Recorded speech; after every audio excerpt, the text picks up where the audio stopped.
So dahil pa rin po sa pag-uulang dulot ng Bagyong Leon, nangangamba ang mga residente sa Dagupan, Pangasinan na baka bahain muli raw ang kanilang mga sementeryo roon. May unang balita live si Claire Lacanilao Dungca ng GMA Regional TV.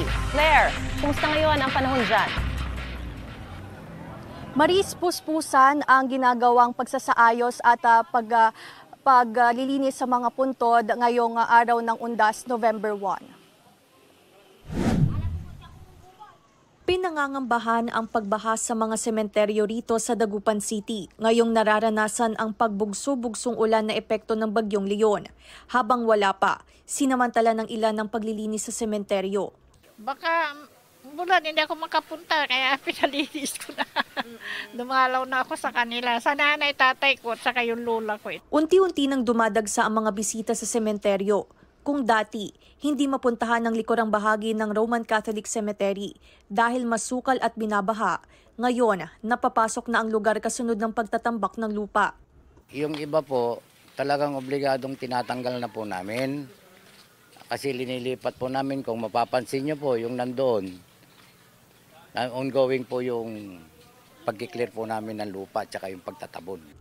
Samantala, magpapatupad ng traffic rerouting scheme ang Public Order and Safety Office, epektibo ngayong araw hanggang bukas November 1. Magiging one-way ang ilang pangunahing kalsada sa Dagupan City. Alam mo naman na pagdating ng November 1, maraming bisita na pumaano sa sementeryo, kaya inaano natin na para maayos.